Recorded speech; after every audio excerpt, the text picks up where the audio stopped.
naman po. SB, ba't parang naiiyak ka? Naiiyak na ako dahil dami nag-iiyakan.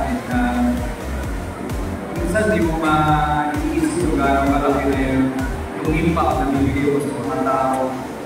Akala ko kasi sobrang dami mong tinutulungan, nagiging mo pamanod na eh. Pero ngayon, nagtapos ko sila, naramdaman ko yung ibang mga kabayan natin umiiyak, naiiyakan ako. Alam sa'yo, sobrang sa'yo.